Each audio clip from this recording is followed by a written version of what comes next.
이 시간 우리에게 주시는 하나님의 말씀은 구약 성경 민수기 5장 3절에서 4절까지의 말씀입니다. 남녀를 막론하고 다 진영 밖으로 내보내어 그들이 진영을 더럽히게 하지 말라. 내가 그 진영 가운데에 거하느니라 하시매 이스라엘 자손이 그같이 행하여 그들을 진영 밖으로 내보냈으니 곧 여호와께서 모세에게 이르신 대로 이스라엘 자손이 행하였더라. 아멘.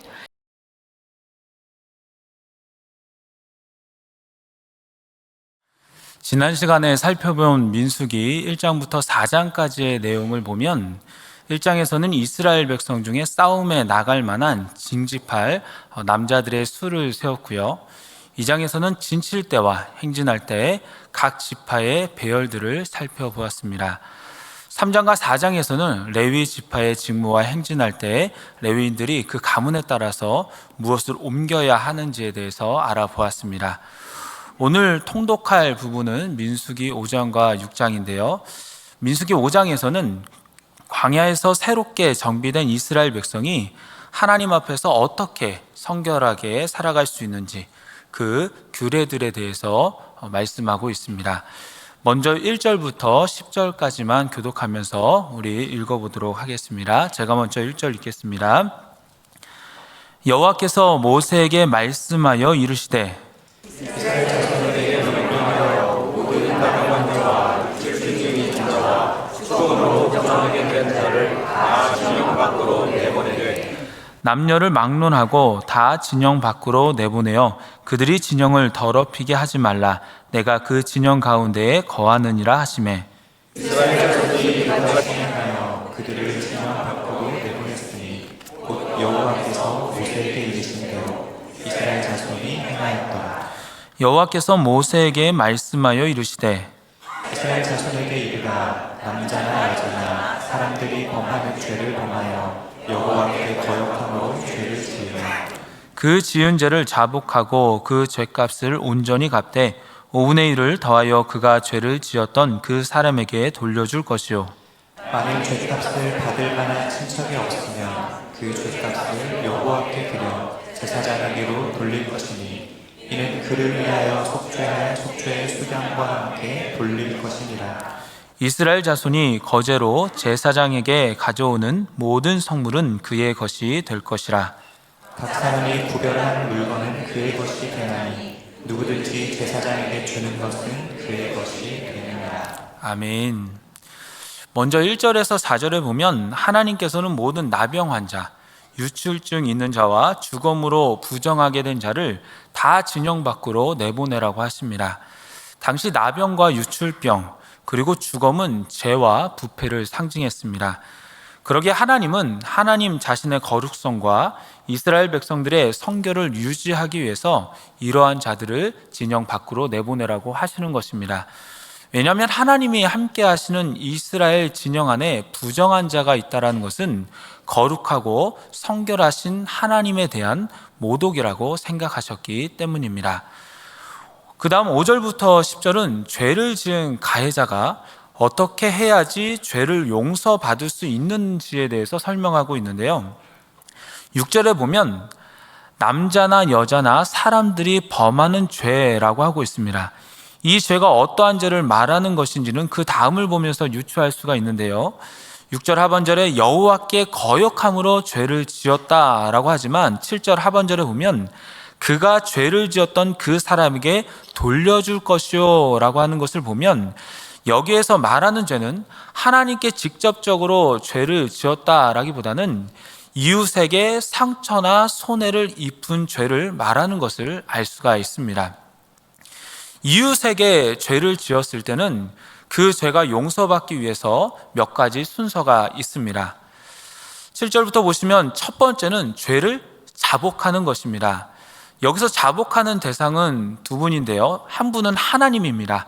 하나님께서는 아무리 사람에게 지은 죄라고 할지라도 여호와를 거역한 죄라고 여기시기 때문에 하나님께 회개해야 됩니다. 또 다른 이는 상대방에게 피해를 받은 사람인데요. 가해자는 피해자에게 정식으로 죄를 인정하면서 고백하고 사죄하라는 것입니다.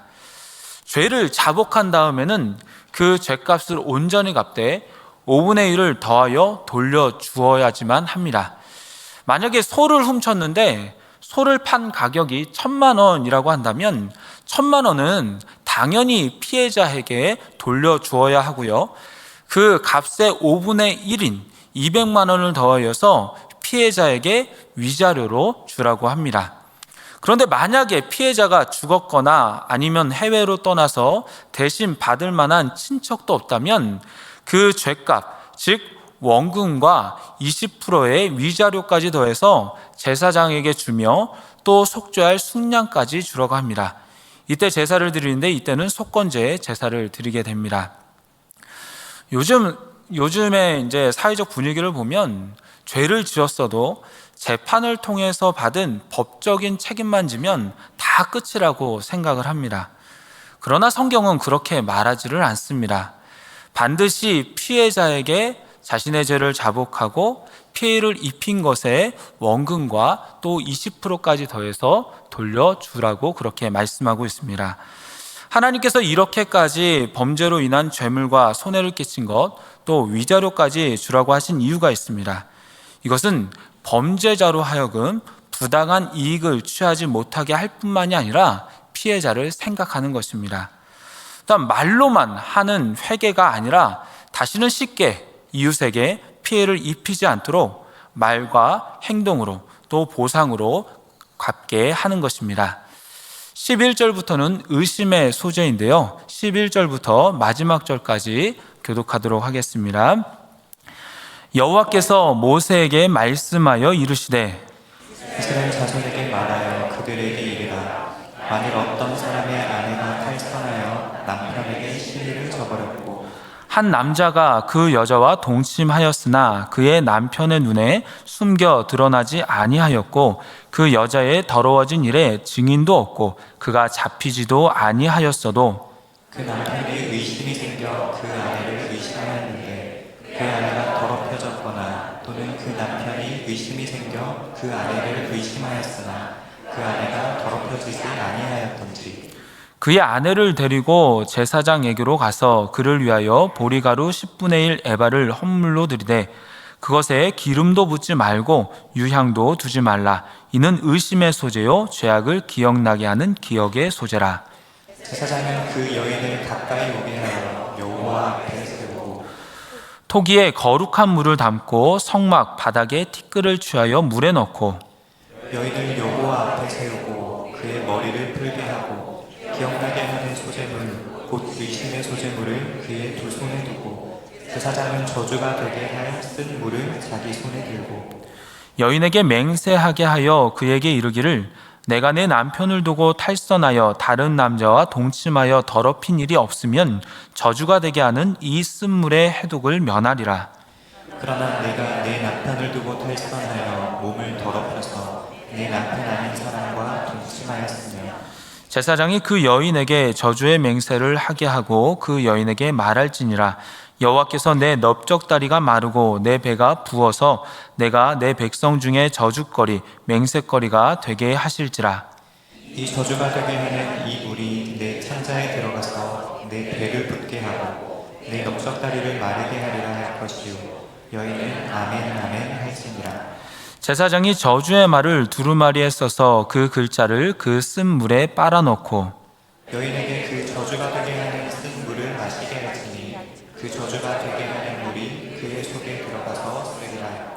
제사장이 먼저 그 여인의 손에서 의심의 소재물을 취하여 그 소재물을 여호와 앞에 흔들고 제단으로 가지고 가서 제사장은 그 소재물 중에서 한 움큼을 취하여 그 여자에게 기억나게 하는 소재물로 제단 위에 불사르고 그 후에 여인에게 그 물을 마시게 할지라. 그 물을 마시게 한 후에 만일 여인의 몸을 더럽혀서 그 남편에게 범죄하였으면 그 저주가 되게 하는 물이 그의 속에 들어가서 쓰게 되어 그의 배가 부으며 그의 넓적다리가 마르리니 그 여인이 그 백성 중에서 저주거리가 될 것이니라. 그러나 여인이 더럽힌 일이 없고 정결하면 해를 받지 않고 임신하리라. 이는 의심의 범인이 아내가 그의 남편을 두고 탈선하여 더럽힌 때나 또는 그 남편이 의심이 생겨서 자기의 아내를 의심할 때 여인을 여호와 앞에 두고 제사장이 이 법대로 행할 것이라. 다 같이 읽겠습니다. 남편은 무죄할 것이요 여인은 죄가 있으면 당하리라. 아멘. 부부는 서로 간에 신뢰가 바탕이 되어야 하는데 남편이 아내의 간음하였음을 의심하였지만 증거가 없을 때 이 의심의 소재를 드리게 됩니다. 어찌 보면 이러한 남편의 의심과 또 여인에게만 해당되는 의심의 소재가 가혹하다고 생각될 수 있습니다. 그렇다면 왜 하나님은 이러한 의심의 소재를 이스라엘 백성들에게 허락하셨을까요? 먼저 인간 편에서 보면 이것은 일종의 보호라고 말할 수가 있습니다. 인간은 감정의 동물이기 때문에 한번 의심에 사로잡히면 상대방의 모든 행실을 부정하게 되고 또 미워하는 눈으로 바라보게 됩니다. 그리고 그것은 마음뿐만 아니라 행동으로도 드러나게 되는 것입니다. 그때부터는 결혼 생활이 이어진다고 할지라도 남편도 또 아내도 괴로울 수밖에 없습니다. 그렇다고 증거도 없는데 이혼할 수는 없는 상황입니다. 이럴 때에 하나님께서 해결해 주시겠다고 하시는 것입니다. 모든 의심을 사라지게 하겠다는 것입니다. 이 의심의 소재 이후에 이 의심이 사실이 아니라면 여성은 남편의 의처증과 의심에서 벗어나게 되는 것입니다. 그리고 그 보상으로 자녀를 생산하게 된다는 것입니다. 하나님께서도 보상해 주시는 것이죠. 그러면 이 부부는 이전보다는 더욱더 서로 신뢰하면서 살아갈 수 있을 것입니다. 두 번째로는 하나님께서는 이러한 제도를 통해서 함부로 간음하지 말 것을 경고하고 있는 것입니다. 이것은 사람뿐만 아니라 하나님께도 큰 범죄입니다. 그러기에 간음의 죄를 범하면 하나님께서 친히 저주하시고 심판하시겠다고 말씀하고 있는 것입니다. 이제 6장 전체를 한번 통독해 보도록 하겠습니다. 여호와께서 모세에게 말씀하여 이르시되 이스라엘 자손에게 전하여 그들에게 이르라. 남자나 여자가 특별한 서원 곧 나시린의 서원을 하고 자기 몸을 구별하여 여호와께 드리려고 하면 포도주와 독주를 멀리하며 포도주로 된 초나 독주로 된 초를 마시지 말며 포도즙도 마시지 말며 생포도나 건포도도 먹지 말지니 자기 몸을 구별하는 모든 날 동안에는 포도나무 솟아는 씨나 껍질이라도 먹지 말지며 그 서원을 하고 구별하는 모든 날 동안은 삭도를 절대로 그의 머리에 대지 말 것이라. 자기 몸을 구별하여 여호와께 드리는 날이 차기까지 그는 거룩한즉 그의 머리털을 길게 자라게 할 것이며 자기의 몸을 구별하여 여호와께 드리는 모든 날 동안은 식새를 가까이 하지 말 것이요 그의 부모 형제 자매가 죽은 때라도 그로 말미암아 몸을 더럽히지 말 것이니 이는 자기의 몸을 구별하여 하나님께 드리는 표가 그의 머리에 있음이라. 자기의 몸을 구별하는 모든 날 동안 그는 여호와께 거룩한 자니라.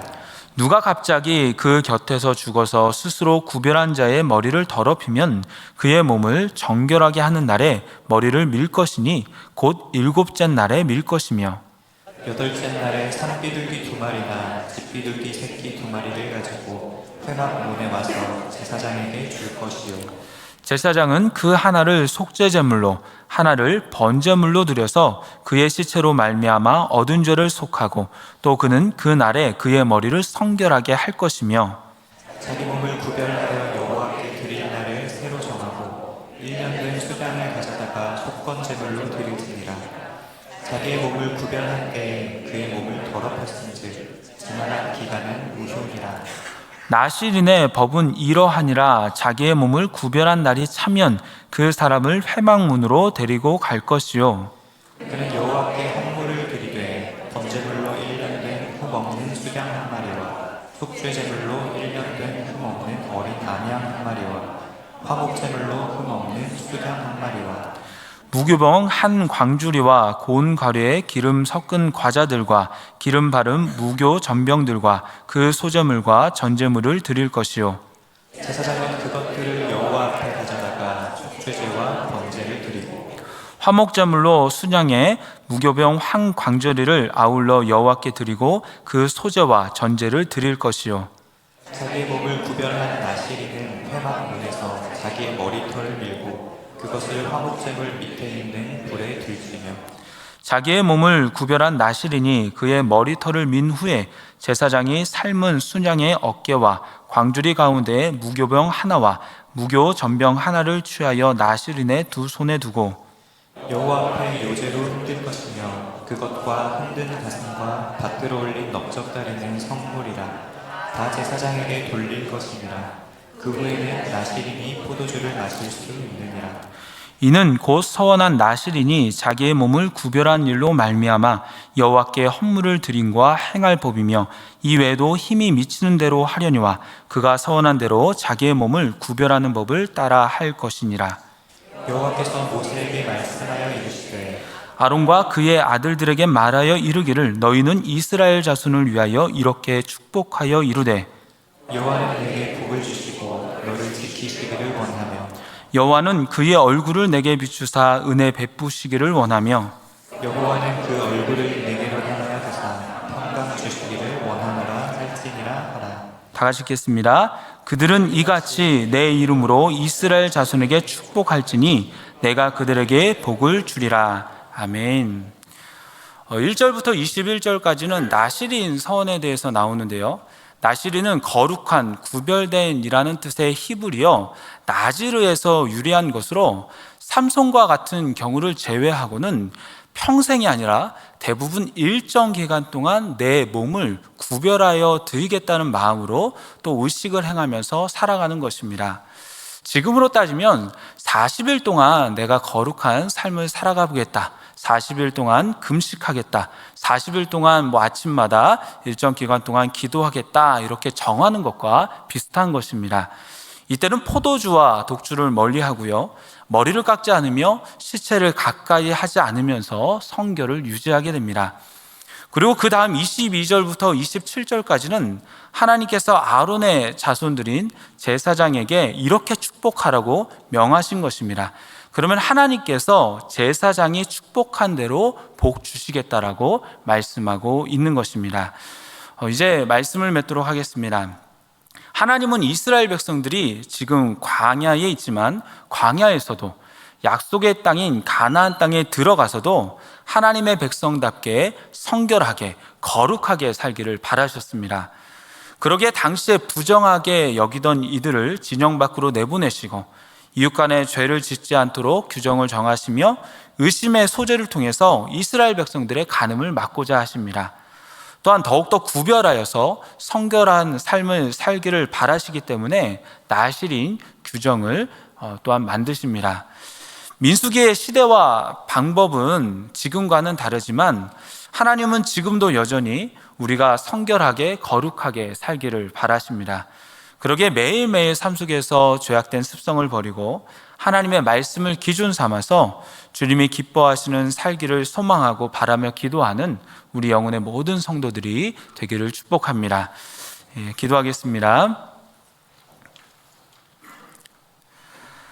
하나님 아버지, 저희들을 이 땅 가운데 불러주셔서 하나님의 자녀로 살게 하시니 감사를 드립니다. 비록 연약하지만 매일매일 주님과 동행하며 성결하고 거룩한 삶의 예배를 올려드릴 수 있도록 저희들의 삶을 인도하여 주시옵소서. 예수님의 이름으로 기도드리옵나이다. 아멘.